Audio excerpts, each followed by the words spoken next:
Driving.ca, we love our wagon. So we wanted to set up a wagon comparison, but this is all that's left of the segment. This is the Subaru Outback, the lumberjack of the category. On this side, Crown Signia. This is a hybrid powered machine.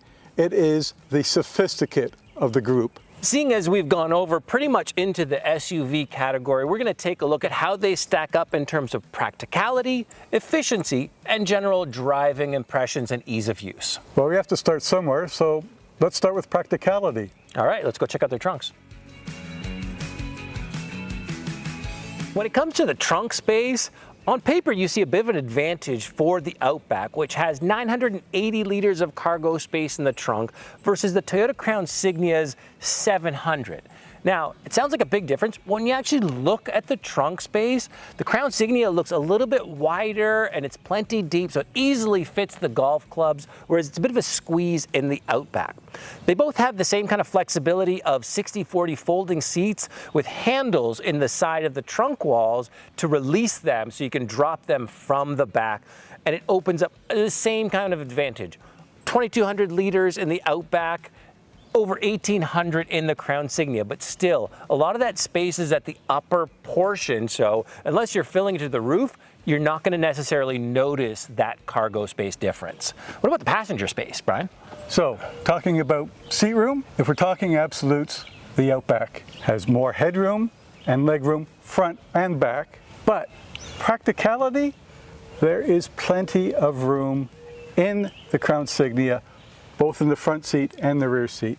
And for someone who is very leggy, I appreciate that fact. So for somebody who is built like me, I'm as equally comfortable in either vehicle, both front seat and back seat. I have no qualms being in one or the other.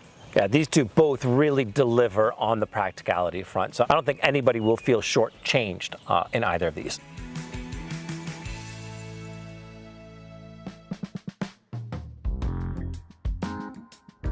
So we're behind the wheel of the top-line Premier XT, 2026 Subaru Outback.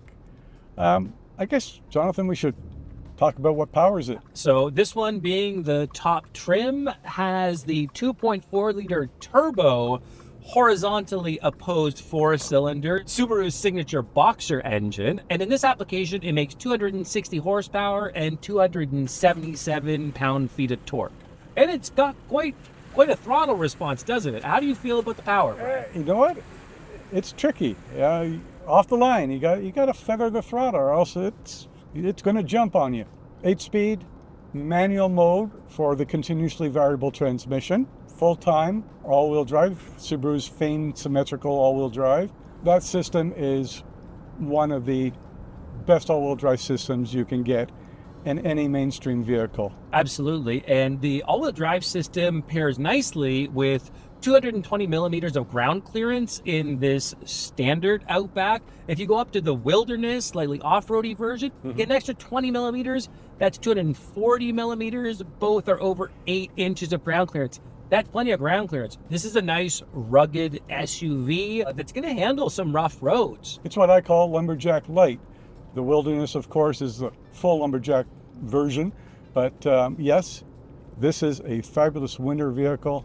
Right now we're in the middle of summer, so we don't get to check out the system. It's got great air conditioning though, so it's fine in the summer as well. Absolutely. The other thing I found about the power, like we said, it's that jumpy throttle, but with the CVT, it manages that power at all speeds. So whether you're just taking off or you're highway speeds, you plant the throttle a little bit, and it's got plenty of power to get going. So there's really no trouble from the power department. No. Where I was a little bit less satisfied, because of that ride height, it tends to lean quite a bit in corners, and it's just not as good a handling SUV. It is a little bit more on the truckish side as crossovers go. But I like the way it handles, generally speaking. I mean, as long as you're not pushing it. On back roads, it's a good feel to the steering. Brakes work really well.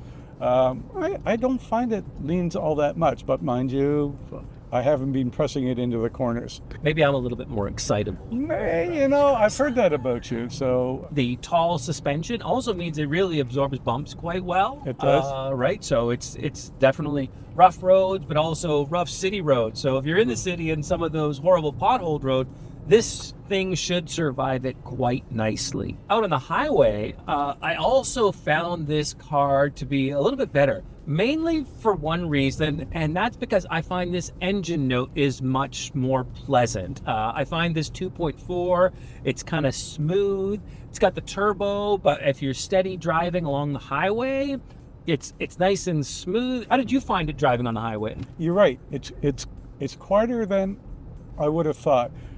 Boxer engines are not known for inherent smoothness, but in terms of if we're comparing it with the 2.5 liter in the Crown Signia, surprisingly quiet, this engine. If you stick to highway driving, then the Subaru Outback does pretty nicely. It's rated for 8.3 liters per 100 kilometers on the highway, 11.0 in the city, but the combined rating is up at 9.7. What are you seeing from our 2 weeks combined driving time? 10.9 liters per 100 kilometers an hour. Not horrible, but I think we've been getting into the turbo a little bit. Yeah, maybe just a little. Just a little bit, yeah. So this Subaru Outback is a little bit thirsty when it comes down to it in this comparison.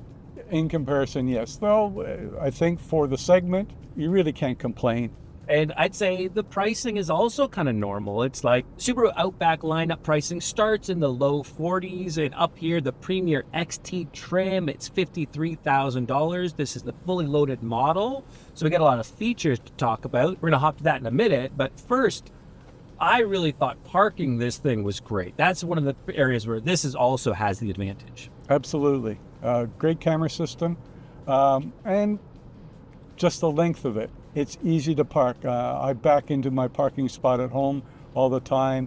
Great graphics, lets me know exactly where everything is. If I get too close to my garbage can or something, bang, hits the brakes. Yeah, so it's got that great little protection, but also it's just got a smaller turning radius. It's got a significantly tighter turning radius, making it more maneuverable. But in the tradition of the old Subaru Forester, that boxy original crossover, it's got really large greenhouse. The windows are large, it's very to see out of. So even if you don't have all the cameras working for you, it's easy to place it because of that tight turning radius and great visibility. So yeah. I really liked it for that aspect, and that's one of the areas. The tight parking lots, this one's the champ. Absolutely. All right, why don't you put those parking features to the test? Go park it and tell us a little bit more about the interior features and comforts here.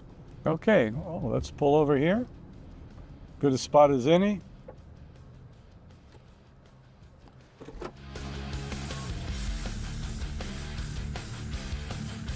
So I'm behind the wheel of the 2026 Subaru Outback Premier XT, the top line trim. And I have to say, Subaru has done an excellent job of creating a very pleasant cabin environment. The thing that impresses me first and foremost is the gauge clusters.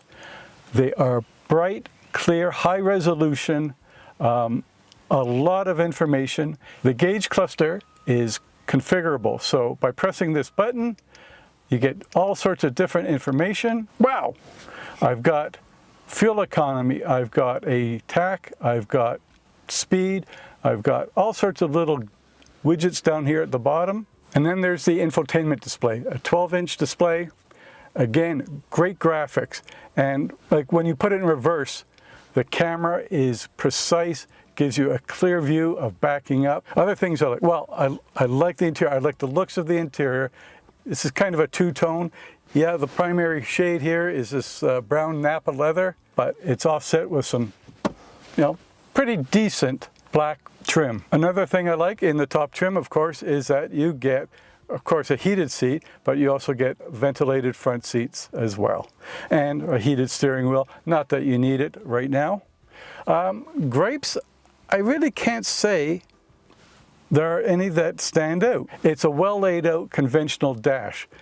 The fact that all the primary controls here for your HVAC and your seats are here, they're buttons, they're not on the screen.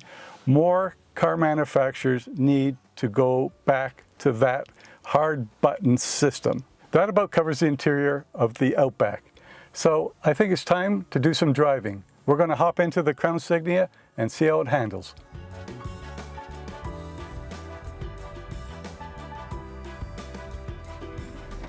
Woo! All right, welcome to the Toyota Crown Signia, and did a little launch there, not too aggressive. Hopefully that didn't give you a heart attack, Brian. No. But no, it's kind of something, with this being a little bit more wagonish, I kind of expected it to be a little bit more sporty, but... Well, did you try the sport mode? You know, should we try that again with the sport mode? Let's try the sport. Try it again with the sport mode. Here we go. All right, here we go. Sport mode. Okay. Hold on. Hold on. You have your oh shit handle. Okay, got it. Whoa. Oh, okay. A little bit faster. A little more noise. So what's this thing got under the hood, Ryan?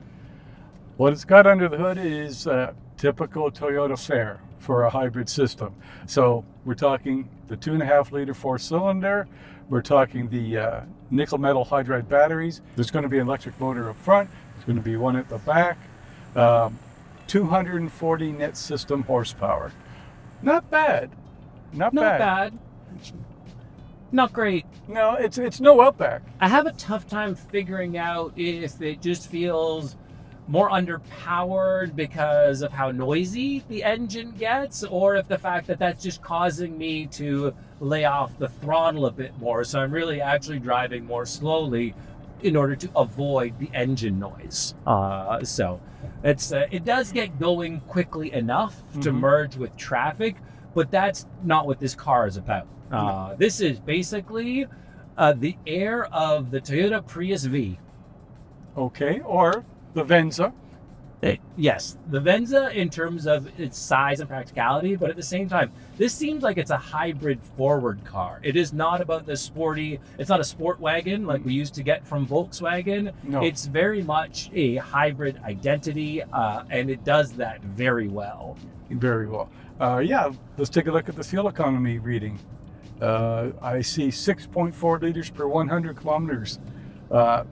For a vehicle this size, It is pretty very damn impressive. good. Yeah. The efficiency is probably my favorite thing about it. Yes. You go down to eco mode, you watch out, and you just drive a little bit more sedately, so you don't get into that engine groan. And it's very good and very quick to pick up EV mode, which will turn off the gas engine and it will go along whisper quiet, but you just can't go very quickly in that mode, or you start to get into the engine and less efficient and more noisy. And that's, I mean, Toyota doesn't build sporty hybrid systems, really, do they? It comes with the territory. So you drive a little more sedately. I said you drive a little more sedately. Well, that's the thing, right? Now, the engine isn't very sporty, but honestly, I feel like this car is pretty respectable in terms of its sporty handling. It's got a nice long wheelbase. It's pretty low to the ground. It's only got 6 inches of ground clearance, so it's not going to be great on rougher roads. No. But that just means it stays lower to the ground. The suspension is this a very nice compromise between comfort and sportiness. So you go through turns like that and it holds nicely, and that's the one clear advantage I think it had over the Outback, is that it really handles well. It's got a tiny little bit of that sporty driving flair. It's the only thing close to a wagon remaining in this segment, but it is a shame that the engine just really doesn't feel up to any kind of sporty activities. No. The other thing we should talk about is the all-wheel drive system. It is a reactive system. So essentially this is a front drive car, and when the sensors say, oh, you need some traction to the rear wheels, you'll get traction. But yeah, we didn't get a chance to test this in any deep snow, and it's something, but it's your typical Toyota hybrid all-wheel drive system. It's fairly reliable, but it's nowhere on the level of Subaru's mechanical all-wheel drive that is proven time and time again to be a superior all-wheel drive system. This car is also, I found it very comfortable. Did you have any issues with the ride and the comfort? No, not at all. Matter of fact, I thoroughly enjoy driving it. I mean, the seats are very comfortable. I like the fact, especially considering it's a hot day, that we have ventilated seats as well as the heated seats for the winter application. The Crown Signia seems like it should be the better highway car, but it's not necessarily, because I don't know about you, but I kind of like to cruise at the upper end of what the speed limits will allow. And when you're cruising at high speeds, I found the engine was typically going and groaning along, and you can crank up the stereo to drown it out, but then it's too noisy. It wasn't as quiet and smooth. And then sometimes you might be shifting between EV mode and the engine turning on, and the engine kicking in just does have a startup sound that's kind of disruptive. So cruising along the highway, it wasn't as smooth. However, I found the adaptive cruise worked really well. Did you try the adaptive cruise? Nope. Okay, well, I had to drive this thing in actually a lot of traffic, and the adaptive cruise did a great job of matching the car in front, not leaving huge gaps, and maintaining lanes. Although sometimes there were issues with it staying centered in its lane when it's supposed to have the lane keep assist. So yeah, I have experienced that in other Toyota products. So fairly that's common. where the Subaru's eyesight might just be a little bit better at being proactive with the lane keeping. But I think at the other end of the spectrum is where I really like the Crown Signia's tech, and that's for parking. The other thing to consider, okay, I mean, we're talking, again, the top limited trim level with the advanced technology package. And that's another $2,980 on top of the limited's price, which is $58,305. So you add that up, we're coming to a point where it's like $10,000 more expensive than the Outback that we've been driving. So the existential question really is it worth it? That is a tough question, whether this is worth it. You might pay more up front, and you'll save at the pump, but there's no way you'll make up the $10,000 gap from that efficiency difference. So it's really more about the character and personality of your car. And whereas this thing, like we said, it's the sophisticated, it's the more urban car. However, in tight quarters, in tight parking lots that you might encounter in the city and mall parking lots, this thing does not have a good turning radius. It's got a really wide turning radius. So I found that when I was parking, I really did need to rely on that excellent backup camera system. It's got 360-degree cameras, and they're stitched together. And when you're backing up, you start to see under the car. You get a really good view of how close the wheels are to the curb. So it's a really excellent system, but the basic turning radius meant you needed to make more adjustment. You might need to sort of pull forward and back in again a couple more times versus the Outback with its tight turning radius and kind of superior parking skills. Yeah, very, very true. Now, what I find interesting is this advanced technology package. Toyota has a very good star safety system in pretty much all their products, but the advanced technology package really ramps things up. Intuitive parking assist with auto braking, traffic jam assist, front cross traffic alert, lane change assist, panoramic view monitor, all those things are thrown in. So Jonathan, how do you feel about the interior environment? Is it to your liking? Do you feel you're getting a reasonable semblance of luxury? I mean, we are talking a $60,000 vehicle. Yeah, well, let's pull over and I'll walk us through the interior and talk about some of the things I really liked in here.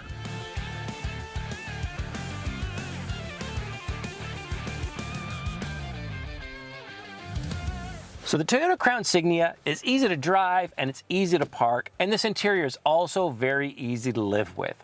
The practicality continues from the trunk and rear seat into this two-way storage device under your armrest. It's got spacious cup holders. It's got conventional heating and ventilation controls, which makes it very quick to turn on your seat coolers or heaters in winter, and made it very easy to adjust things. Now, we've got a 12-inch infotainment screen that's got very simple Toyota infotainment system, and you've also got wireless Apple CarPlay or Android Auto, and it's a very convenient slot for your phone here with wireless charging to keep it charged. Now, there's also a 12-inch screen for your gauge cluster, and you can change some of the information in there, which is very convenient. And the steering wheel buttons are all fixed. There are a lot of steering wheel buttons, but you'll figure that out eventually and get the hang of it. To top it all off, the seats themselves are really comfortable, and they've got this nice little bit of bronze piping and this nice little bronze trim, as well as some bronze on the volume button that just adds a little bit of class to this joint, and I really like that. It made it feel kind of premium, even if it's not full out luxury. All right, let's hop out and make a final decision on which car wins this comparison.